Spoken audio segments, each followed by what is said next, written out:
My wife said, fulfilling my needs wasn't her responsibility, so I stopped fulfilling hers. What happened next? Destroyed everything we built, just so we could rebuild it from scratch. All right, Reddit.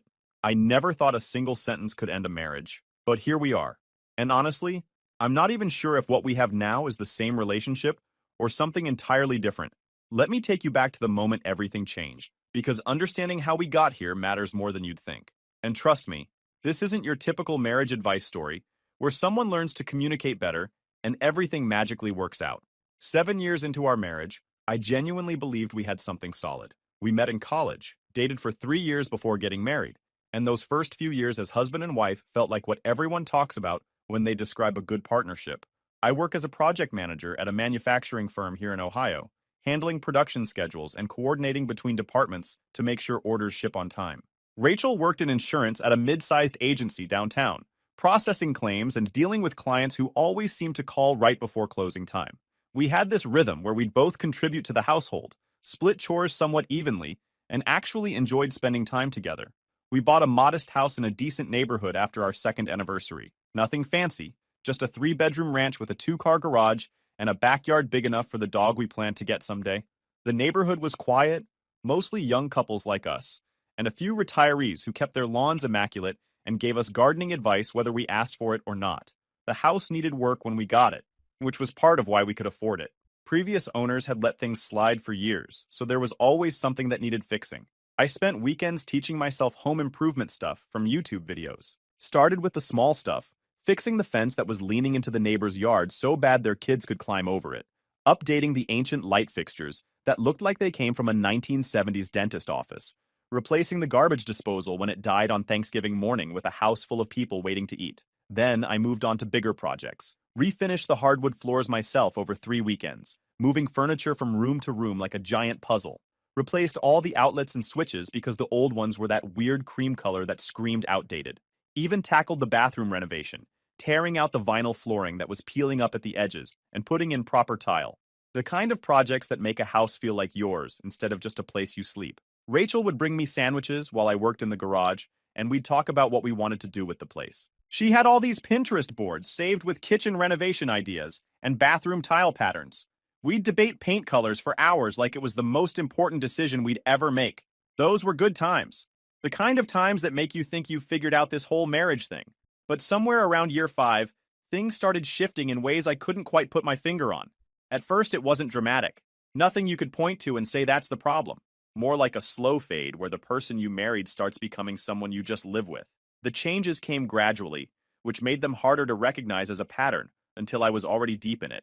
She stopped initiating anything, whether that was date nights, physical intimacy, or even just asking about my day.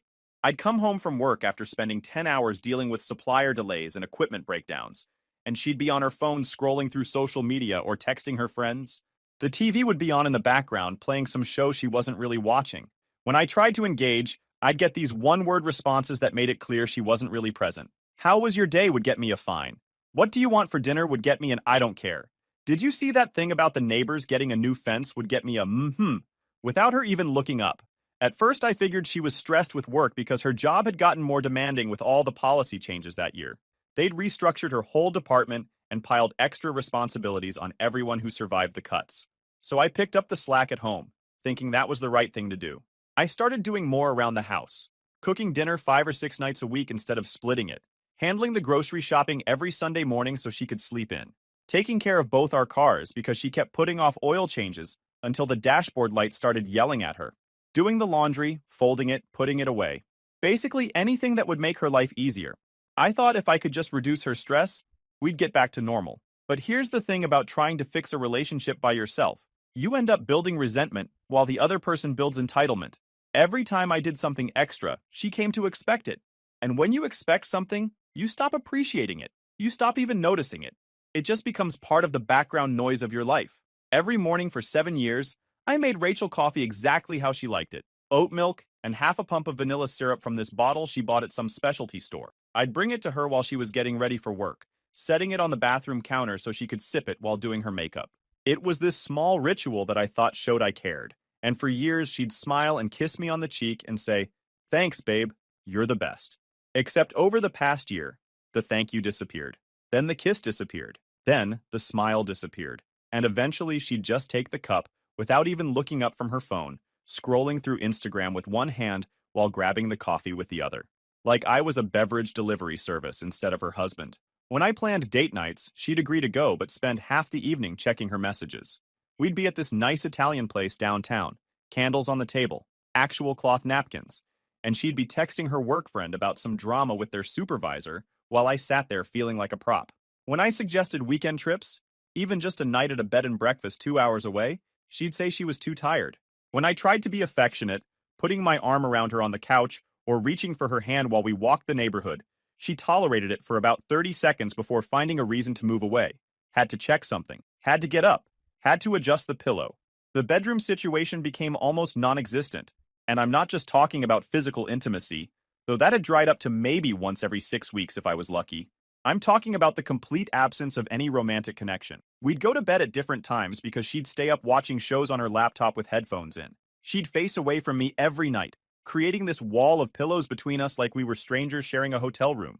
In the morning, she'd be up and out of the room before I even woke up, showered and dressed by the time I stumbled into the kitchen. I tried talking to her about it multiple times, asking if something was wrong, if I had done something to upset her, if there was anything going on she wanted to share. Each time she'd give me the same answer. She was fine, just busy with work, just tired from the week, just not in the mood tonight. After a while, you stop asking because you already know what you're going to hear. And honestly, the rejection starts to hurt more than the silence. What really got to me wasn't even the lack of attention. It was the complete absence of reciprocity. I'd still do all the things I'd always done. Bringing her coffee every single morning, planning our weekends around activities she might enjoy, handling all the bills and making sure nothing was late, making sure we had food in the house that she actually wanted to eat, checking in on her throughout the day with little texts just to let her know I was thinking about her. But she'd stop doing anything for me. Not because she was incapable, but because she just didn't think about it anymore. I wasn't on her radar, wasn't in her consideration set, wasn't worth the mental energy it would take to wonder how I was doing.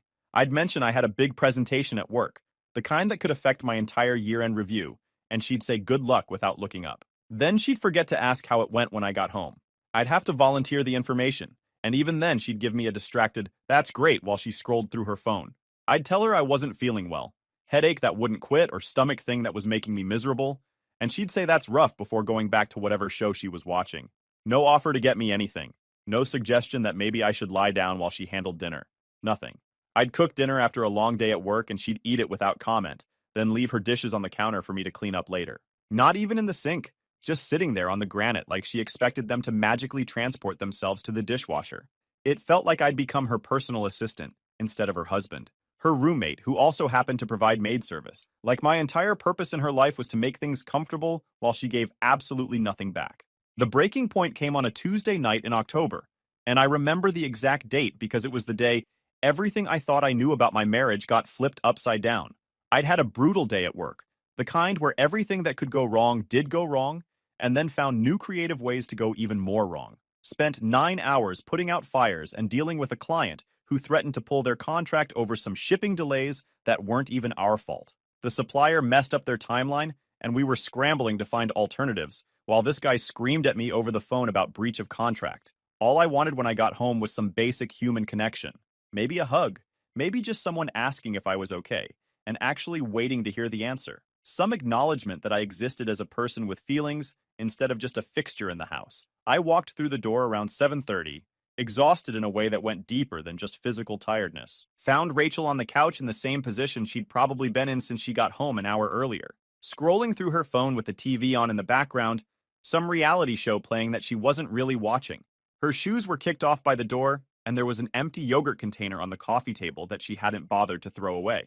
I sat down next to her and tried to decompress, talking about my day, explaining what had happened with the client, how this guy had been completely unreasonable, how my boss had thrown me under the bus in front of everyone, how I was worried this might affect the project I'd been working on for 6 months. And she just kept scrolling. I could see her eyes weren't even leaving her screen. She was looking at Instagram or TikTok or whatever, double tapping posts and swiping through stories, while I was literally pouring my heart out about a situation that was stressing me to the breaking point. She'd occasionally make these little sounds like or oh, but they were clearly automated responses that had nothing to do with what I was saying. After about 5 minutes of talking to essentially nobody, I stopped mid-sentence and just sat there in silence, waiting to see if she'd even notice that I'd stopped talking. She didn't. Another 3 minutes went by, felt like 30 before I finally said her name. Rachel. And she looked up with this annoyed expression like I'd interrupted something important. I told her I felt like a roommate instead of a husband, that we hadn't had a real conversation in weeks, that I couldn't remember the last time she'd shown any interest in my life or my feelings or anything going on with me. I wasn't angry when I said it, just honest, just tired of pretending everything was fine when it clearly wasn't. And that's when she said the words that would change everything between us. She looked at me with this completely flat expression. No emotion, no warmth, no concern, nothing. And said it's not my duty to fulfill your desires. I'm not your entertainment. The way she said it, so casual, so matter of fact, like she'd been thinking it for a while and was just now telling me. It wasn't even said in anger, which somehow made it worse. It was just this cold statement of fact, like she was informing me of a policy change at work or reading the terms of service for some app. I sat there stunned, trying to process what I just heard, because surely she didn't mean it the way it sounded. There had to be some context I was missing, some nuance that would soften the blow.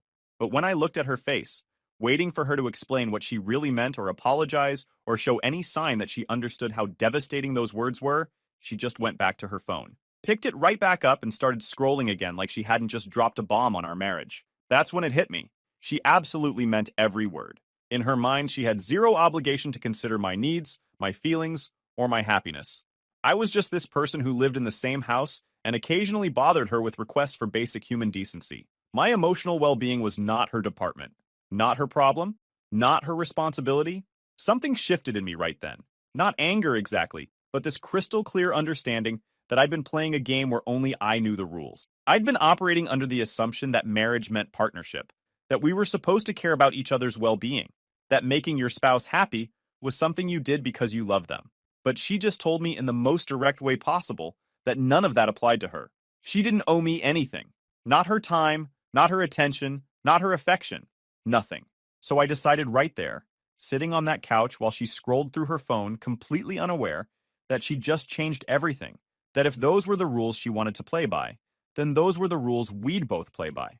If it wasn't her duty to fulfill my desires, then it sure wasn't my duty to fulfill hers. If she didn't owe me her attention, I didn't owe her mine. If she wasn't my entertainment, I wasn't her servant. Fair is fair, right? The next morning, I didn't make her coffee for the first time in 7 years. I made myself a cup, drank it while reading the news on my phone, and left for work without bringing her anything. When I got home that evening, I didn't ask about her day, didn't cook dinner for both of us, just made myself a sandwich and ate it while watching TV. Didn't offer to share, didn't make extra. She looked confused at first, kept glancing at me like she was waiting for me to snap out of it and return to normal. That confused look turned to annoyance, then to this simmering frustration that she didn't quite know how to express. But I just treated her exactly how she'd been treating me. And honestly, for the first time in months, I felt like I could breathe. What Rachel didn't understand when she told me it wasn't her duty to fulfill my desires was that I'd been running our entire household on the assumption that we were a team. And the moment she declared we weren't, everything I'd been doing for her became optional. The coffee, the cooking, the cleaning, the planning, the remembering, the caring, all of it. Optional. The first week of living by her rules was almost liberating in a weird way. Like I'd been carrying this massive weight for years, this constant pressure to anticipate her needs and make her life easier. And suddenly someone told me I could just put it down. No more trying to guess what she needed. No more planning things she wouldn't appreciate anyway. No more bending over backward for someone who wouldn't even look up from her phone to acknowledge I existed. She noticed the coffee thing first, obviously, because that had been such a consistent part of her morning routine that its absence was immediate. The first day without it, she came into the kitchen while I was finishing mine and just stood there by the counter, clearly waiting for me to offer to make her one. I rinsed my cup, grabbed my keys, and told her I was heading to work. She asked if I forgot something, and I said nope, had everything I needed. The look on her face was priceless. This mix of confusion and disbelief, like surely I just made an honest mistake and would fix it tomorrow. But tomorrow came and went, and so did the next day, and the day after that. And each morning I made exactly 1 cup of coffee. The meals were next to go. I'd been cooking dinner probably 5 nights a week, usually something she liked, always making enough for both of us, and then cleaning up afterward while she went back to whatever she was doing. Now I made food for myself, portion for 1 person, ate it whenever I felt like it. Sometimes I'd cook at 6, sometimes at 8. Didn't matter because I wasn't coordinating with anyone else's schedule. She'd come home expecting dinner to be ready, or at least in progress, and instead she'd find me eating, or already done with no extra portions waiting. The first few times she'd ask what we were having, and I'd tell her what I had, past tense, and she'd just stand there processing that I wasn't including her in my plans anymore. After about 10 days of this, she started trying to communicate that she needed things, but in this indirect way where she wouldn't actually ask, just make comments that were clearly meant to prompt me into action. She'd mention she was hungry like she was thinking out loud, say the house was getting messy while looking pointedly at the vacuum in the closet, complain that we hadn't done anything fun in a while with this expectant tone. She'd sigh loudly while looking at the pile of laundry that was starting to accumulate, make comments about how she missed having home-cooked meals while scrolling through food delivery apps. It was fascinating watching her realize that her passive communication style only worked when I was actively trying to anticipate her needs. The whole system depended on me paying close attention and jumping to action. Without that, her hints just hung in the air like unanswered questions. All these little hints that used to make me jump up and solve whatever problem she was implying existed. Except now I just acknowledged what she said and moved on. She'd say she was hungry. I'd say that's rough. You should eat something. She'd say the living room needed vacuuming. I'd agree that it did and keep doing whatever I was doing. She'd mention being bored. I'd suggest she find something to do. The really interesting part was watching her try to figure out what was happening. She'd get frustrated and ask why I wasn't doing things I normally did, and I'd use her exact words back at her. I'm just not feeling it right now. Or, that sounds like something you can handle yourself. The first time I said it wasn't my duty to fulfill her desires, she actually flinched. Like hearing her own logic reflected back physically hurt, but she couldn't argue with it. What was she going to say? That I was wrong for treating her the way she treated me? About 3 weeks into this new arrangement, she got sick with a bad cold. Nothing serious, but enough that she felt miserable and wanted someone to take care of her. Runny nose, sore throat, the kind of cold that makes you want to stay in bed all day watching movies while someone brings you soup. The old me would have been all over it, making homemade soup from that recipe my mom gave me, running to the store for medicine and tissues, getting her extra blankets and fluffing her pillows. The whole nurturing husband routine that I'd done 100 times before. Instead, I told her there was cold medicine in the bathroom cabinet and kept working on my laptop. She called from the bedroom, voice all pathetic and scratchy, asking if I could bring her some water and tissues. I told her I was in the middle of something, but she knew where we kept both those things. I could hear the genuine shock in her silence, like she couldn't believe I'd actually refused to help her when she was sick. Later that evening, she dragged herself out to the living room, looking absolutely pathetic, wrapped in a blanket with red eyes and a box of tissues clutched in her hands. Clearly hoping the visual would guilt me into caretaker mode, she sat down on the couch next to me and said she felt awful, really emphasizing how sick she was. I nodded sympathetically and said that was unfortunate. She waited for more, for me to ask what she needed or offer to do something. And when I just went back to watching TV, she actually said, "Aren't you going to take care of me?" I looked at her completely calm and told her I wasn't really in the mood to go out of my way tonight, that it sounded like her problem to solve. The look of betrayal on her face was something I'll never forget. This moment where she realized I meant every word and wasn't going to cave just because she was suffering. Her birthday came about a month into this experiment, and that's when things really escalated.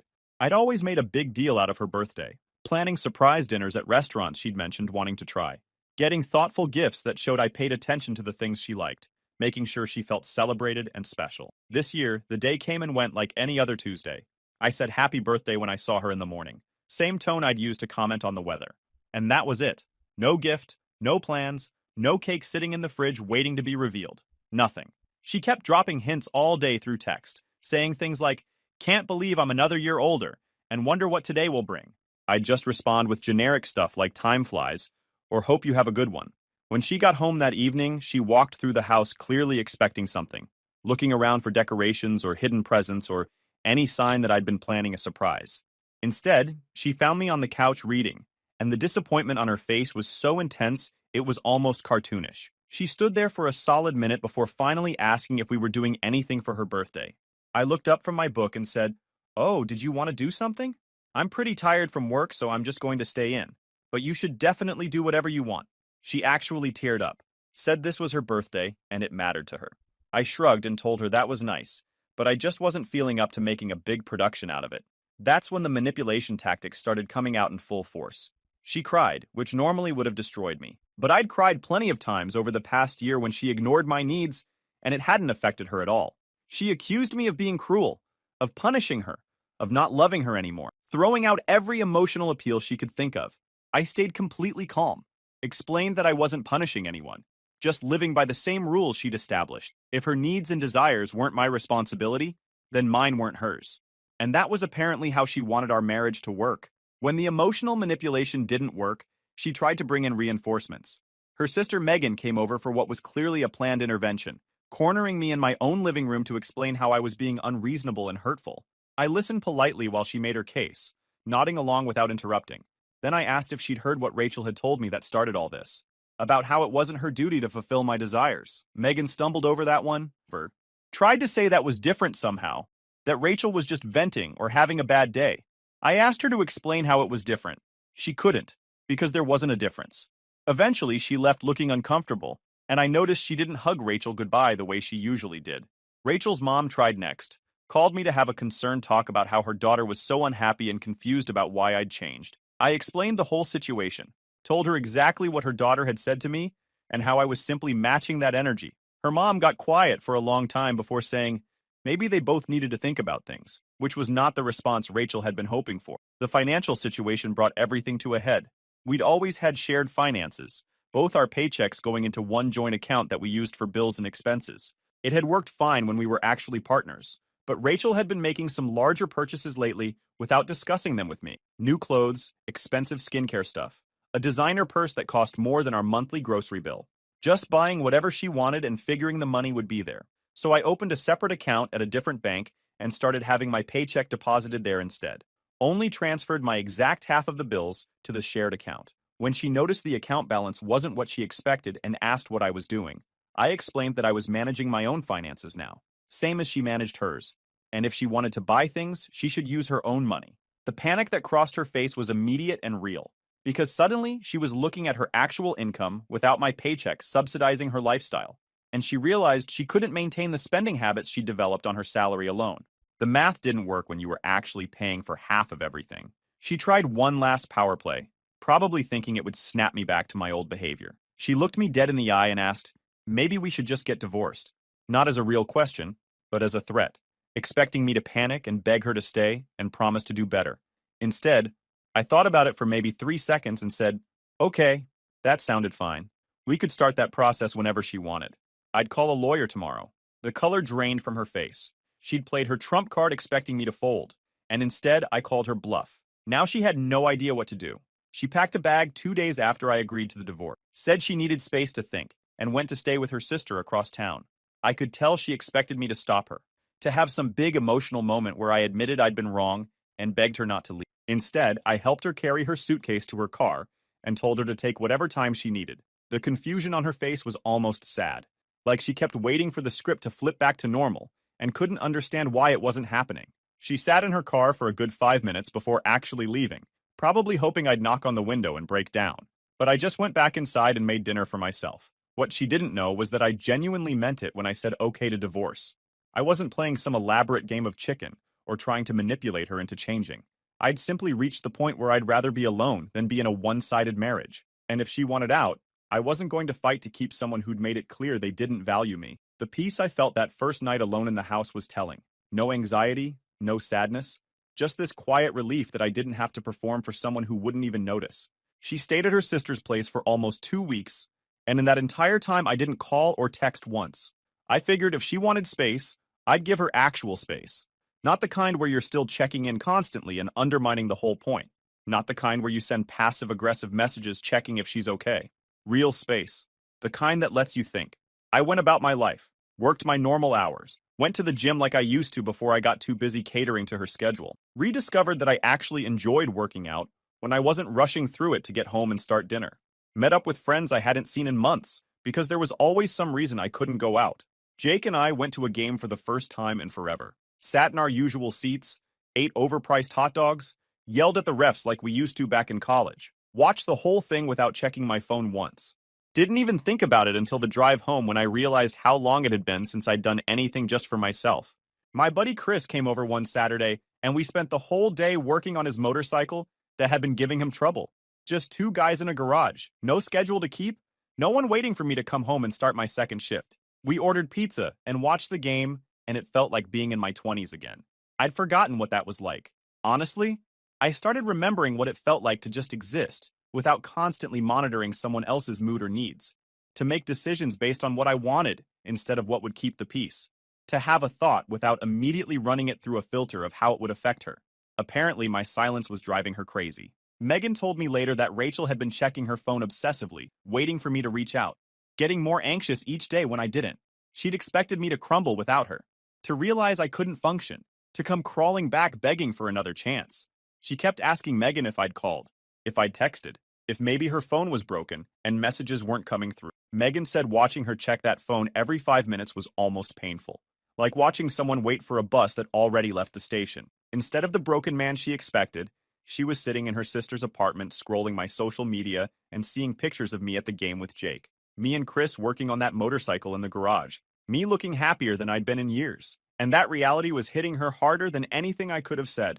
Megan, to her credit, wasn't feeding into the victim narrative Rachel was trying to build. About a week into the stay, she apparently asked her a simple question that changed everything. She said, "So he's treating you exactly how you treated him, and you're upset about it. Do you not see the irony here?"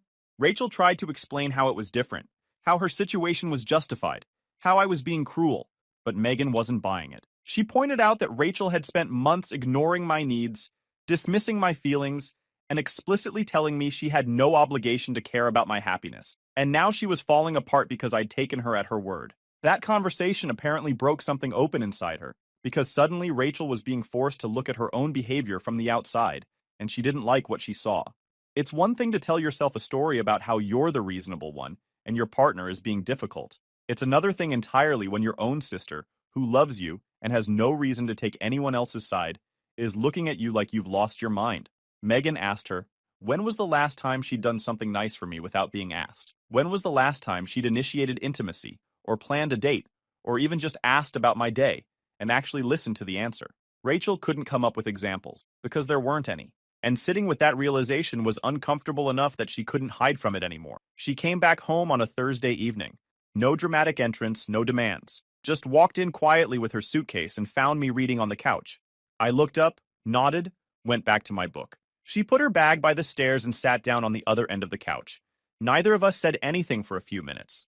The TV was off, just the sound of me turning pages and her breathing. Finally, she spoke up. She admitted she'd been wrong. Not wrong about one specific thing, but wrong about everything. About how she'd been treating me.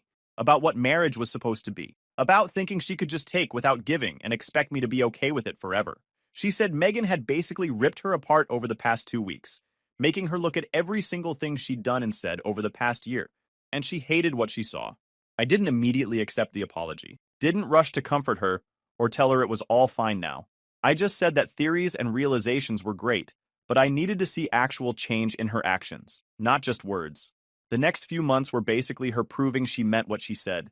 She started doing the small things again, making me coffee in the morning without being asked, asking about my work and actually listening to the answer, actually engaging in conversations instead of staring at her phone. She'd initiate plans for us, suggest things we could do together, put actual thought into making me feel valued. The intimacy came back gradually, and for the first time in years, she was the one initiating it, showing me she actually wanted that connection instead of just tolerating my attempts at it. But here's the thing. I didn't trust it at first. I'd been burned too many times by temporary improvements that lasted a week before she slipped back into old patterns. So I kept my emotional distance. Stayed friendly but guarded. Continued living somewhat independently even as she tried to rebuild what we'd had. I needed to see consistency over time. Not just a short burst of effort, followed by regression. About 2 months in, she had a stressful week at work and started slipping back into her old behavior. Getting short with me. Spending more time on her phone. Seeming annoyed when I tried to talk to her. The old me would have absorbed it. Made excuses for her. Kept trying harder to make her happy. Instead, I immediately mirrored it back. Became less available. Stopped doing the extra things I'd started doing again. She noticed within 2 days. And instead of getting defensive or pretending nothing was wrong, she actually caught herself. Apologized. Explained she'd been letting work stress affect how she treated me. That was huge. She recognized her own backsliding without me having to point it out. We had a long conversation about 4 months after she came back. Set some actual ground rules. Stuff we probably should have talked about years ago. Things like making sure we both initiated quality time, checking in about big purchases, actually communicating when something was bothering us instead of going cold. Fast forward to now. Last weekend, she planned this whole day trip to this state park 2 hours away that has hiking trails and waterfalls, packed a cooler with snacks, researched the best trails, mapped out the route, handled the whole thing without me lifting a finger. When we got there, she grabbed my hand, walking through the woods, and said she used to think planning stuff was boring. Now she gets why it matters, why it makes someone feel valued. Her birthday came around again last month. I actually planned something this time. Nothing crazy, just dinner at that Italian place downtown where we used to go before everything fell apart, and tickets to a show she wanted to see. When we got home, she cried a little, said she finally understood what she'd thrown away that first time and how close she came to losing it permanently. Her sister Megan came over for dinner a few weeks back. Watched Rachel actually get up and refill my drink without being asked. Megan caught my eye across the table and just nodded, like she was finally seeing the sister she remembered from before all this went down. The house runs different now. She handles breakfast, I handle dinner. She does her own laundry, I do mine. We split the bills down the middle from our separate accounts, then put what's left into savings together. Every Sunday, we sit down and plan the week like actual partners, instead of me just figuring everything out alone. Last Tuesday, I came home from a rough day at work. Before I even sat down, she asked what happened, actually listened while I talked, made me a sandwich and sat with me on the couch. Small stuff. But small stuff is everything when you went years without it. She still slips sometimes, gets distracted by her phone, or forgets to follow through on something. But now she catches herself, apologizes without me having to say anything, fixes it before it becomes a pattern. That's the difference between someone who's actually changed and someone who's just performing until you let your guard down. We're still married. Probably always will be now. Not because I'm scared to be alone, but because she finally showed up as the partner I needed. Took blowing everything up to get here, but we got here. And I'd do it all the same way again if I had to. Her mom called me last week, said she'd never seen Rachel this happy or this present. Asked what I did to change her. I told her I didn't change her. I just stopped changing myself to accommodate someone who wasn't willing to meet me halfway. Rachel did the rest on her own. And honestly, that's the only way it could have worked. If you enjoyed this video, please hit that subscribe button. It really helps the channel and help us bring you more and better stories. Thanks. Stories. Thanks. Stories. Thanks. Stories. Thanks.